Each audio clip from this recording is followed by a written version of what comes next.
वही बात जो भी मैं कर रही थी कि मुस्लिम लीग नून ने जब आखिरी अपना बजट पेश किया तो उनकी ये पॉलिसी थी कि जो नॉन फाइलर्स हैं ना वो गाड़ियां खरीद सकते हैं, अपना कोई घर प्रॉपर्टी कुछ नहीं खरीद सकते। उसका मकसद ये था कि नॉन फाइलर्स जो थे उनको मजबूर किया जाए कि वो जो टैक्स नेट है उसमें लाना एक मकसद था हुकूमत का। लेकिन फिर भी जो लोग थे उन्होंने टैक्स नेट में आने की बजाय जो ज्यादा टैक्स था उसको देने में प्रेफर किया, टैक्स नेट में नहीं आए।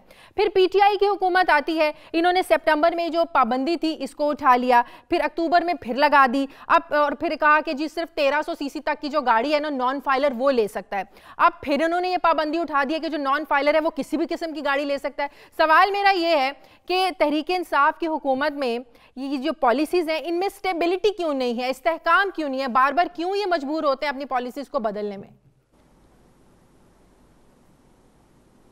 Thank you very much. देखिए, ये फाइलर और नॉन फाइलर का डे वन से मैं मुखालिफ हूँ। मैंने इकोनॉमिक एडवाइजरी काउंसिल में भी कहा और प्राइम मिनिस्टर को भी कहा कि सर ये ना करें। अगर ये वाकई इतनी अच्छी पॉलिसी थी तो ये पिछले वाली हुकूमत ने अपने आखिरी दिनों में ये क्यों इम्प्लीमेंट किया? अगर ये वाकई बहुत बेहतर पॉलिसी है तो ये तो डे वन से वो इम्प्लीमेंट कर देते। बिल्कुल। देखिए, इसको ये बेसिकली एक्नॉलेजमेंट है कि मैं अपने टैक्स रेट को बढ़ा नहीं सक रहा हूं तो लोगों पे उनकी जिंदगी में मुसीबत डाली जाए, तो शायद इस वजह से वो टैक्स नेट के अंदर आ जाएंगे। हमने पीएमएलएन की हुकूमत जाते जाते उन्होंने दो सिर्फ आइटम पे कहा कि ये नहीं खरीद सकते हैं, एक गाड़ी और एक मकान।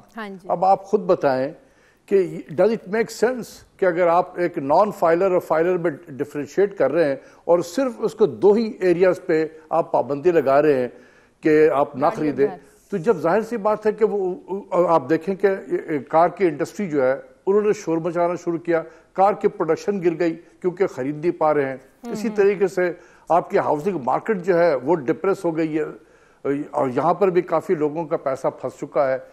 तो अगर ये तरीका टैक्स नेट को ब्रॉडन करने का नहीं है, ये डे वन से गलत था। पीएमएलएन ने जानबूझ के ये जाते जाते ये दिया।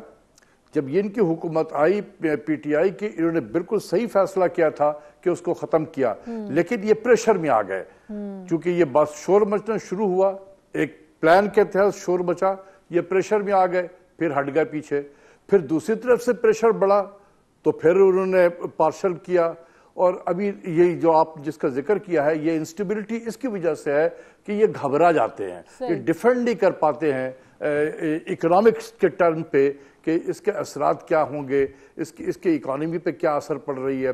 अगर गाड़ियों की पैदावार कम हो जाए तो आप देखें कि लार्ज स्केल मैन्युफैक्चरिंग सेक्टर का ग्रोथ जो है आप देख रहे हैं कि ये बिल्कुल नेगेटिव है पिछले इसके मुकाबले में, और इसके असरात फिर आप ओवरऑल जीडीपी ग्रोथ पे पड़ते हैं, तो इसके पूरी मईशत पे इसके इम्पैक्ट हो रहे होते हैं।